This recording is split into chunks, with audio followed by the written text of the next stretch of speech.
kaibigan, tanghali na po, magluluto po tayo ngayon ng ating uulamin. So ngayon ang panahon medyo okay. Ayan. Ayan. So ngayon nagluto po tayo ng sinigang na baboy. Lagyan po natin ng luya. Mga ricado. Kasi haluto na yan.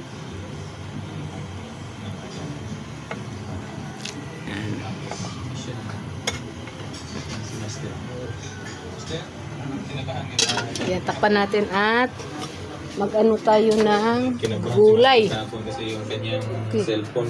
Madilim. Dinala dun sa may manggahan ng aso. Mag-vlogger yung aso. Gusto pala mag-vlogger yung aso. Ulit tayo sa pala. So ito na po yung ating sinigang na karning baboy. So ngayon dagdagan natin ng pang-asin. Lagyan po natin ng luto na po yung baboy. Karning baboy. Ilunod na po natin yung ating sitaw. Malinis na po ito. Mga gulay. Ayan.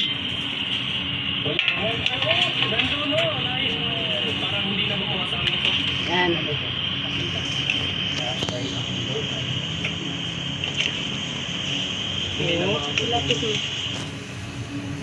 Ito po yung ating sinigang.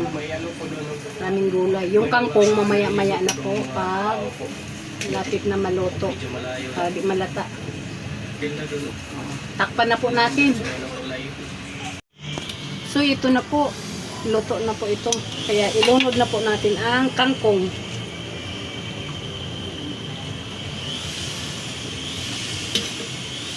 May maingay po doon kasi may nag-grinder doon sa kabila sa lilipatan nating bahay, may gumawa. So yan oh, maingay, narinig nyo po mga kaibigan.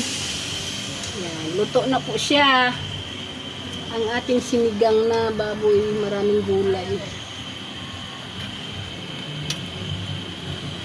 Yan, okay na po, luto na mga mami, mga kaibigan, pwede na po tayo kakain. Yan.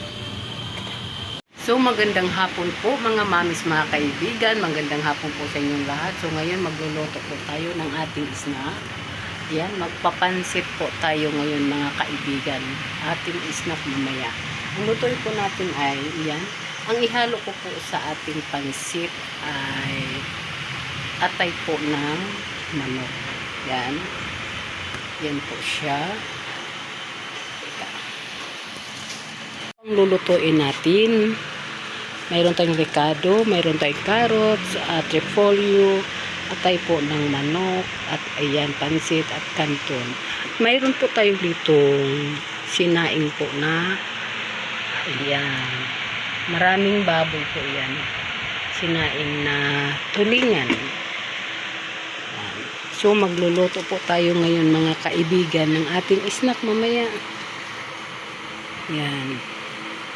Mga mamis, yung atay po ng manok, maihalo po natin sa sa pansit. Pinakuluan po muna natin bago natin hiwa-hiwain para sa lagyan po natin ng mga seasoning. Yan. Timplahan natin para yung sabaw niya masarap yan mamaya, malasa. Timplahan muna natin. Yan po ang isabaw natin mamaya sa pansit. Yan, yung sabaw ng pinakuluan natin sa atay. Yan po ang isabaw natin mamaya sa pansit. So, takpan po natin yan. Tinimplahan ko po yan. Yan.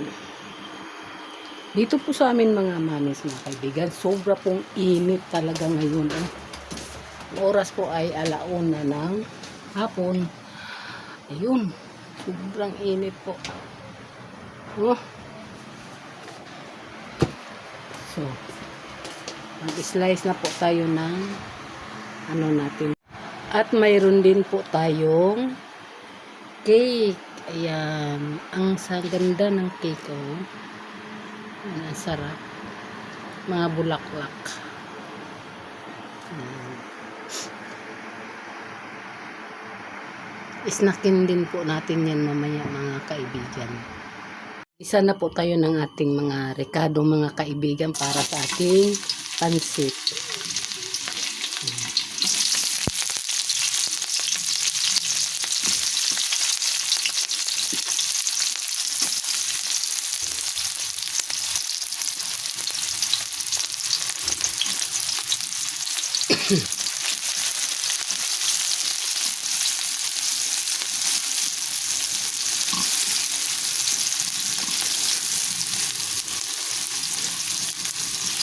Magluto po tayo ng ating snack.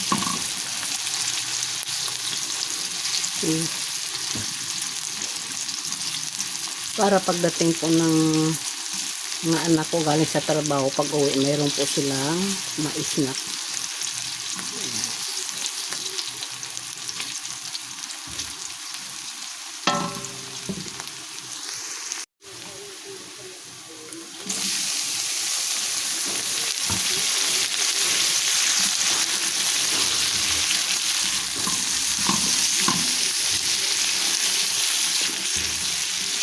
Atay po yan ng manok.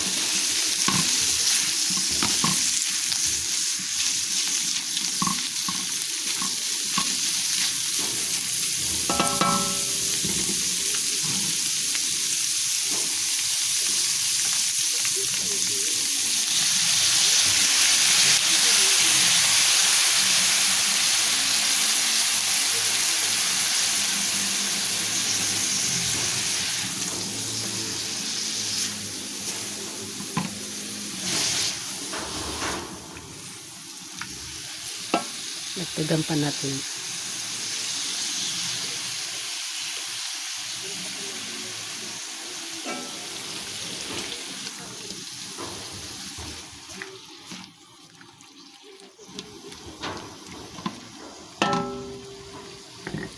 Ilagay po natin yung ating carrots.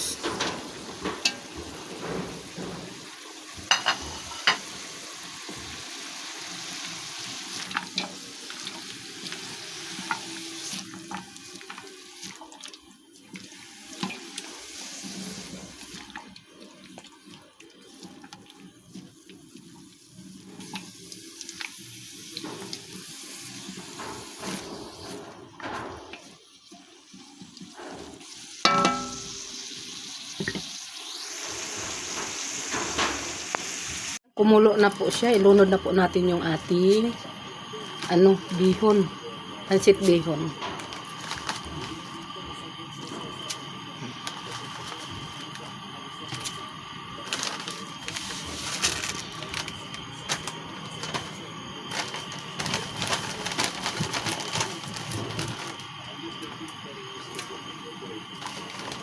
Yung ating gulay luto na po. Ilunod na lang natin ito pagkatapos dito sa pansit bihon. Ayan.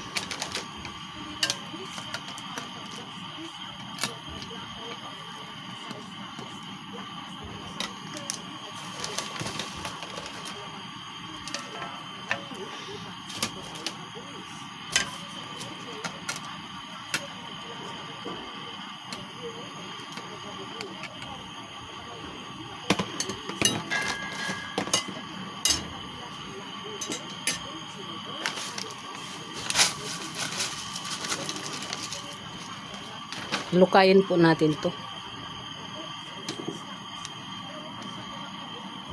Yung ating gulay, ayan na po. Ayan. Ito na po yung ating pansit na halukay na po natin. So, ilagay na po natin tong mga gulay. Ayan. Ang daming gulay nito.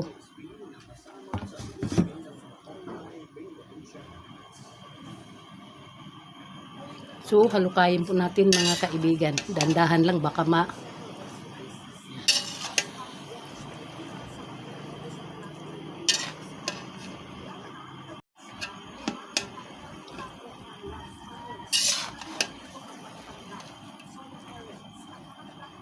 magluto tayo ng ating snack.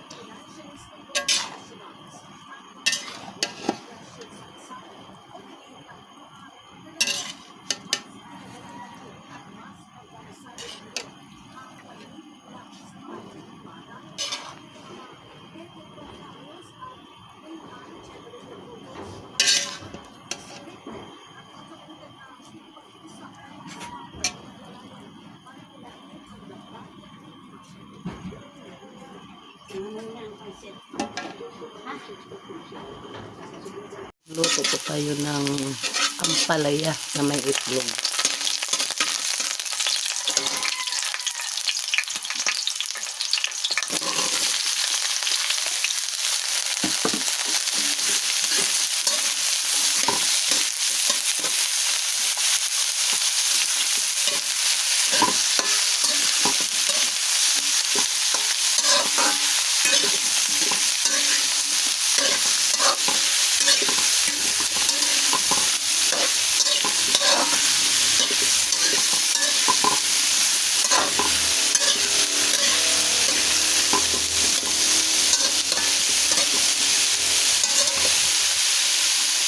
Sandali lang yan maluto yung ampalaya at ilagay po natin itong itlog natin.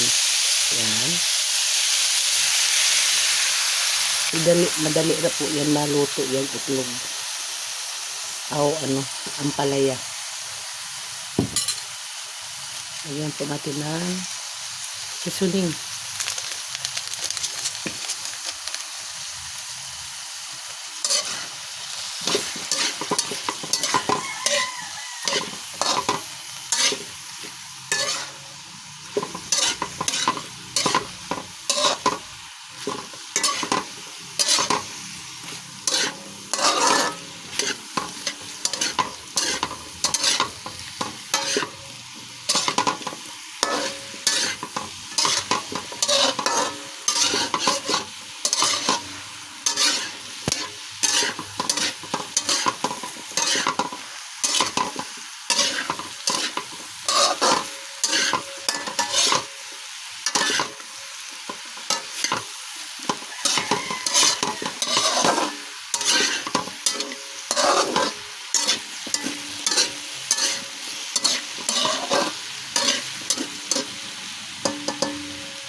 Tikman natin kung luto na ito. Sandali lang kasi itong maluto mga kaibigan, mga mami, itong ampalaya.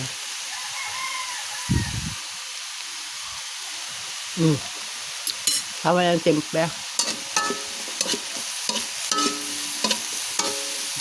Luto na po. So mga mami, mga kaibigan, luto na po ang ating ampalaya na may itlog. Ayan.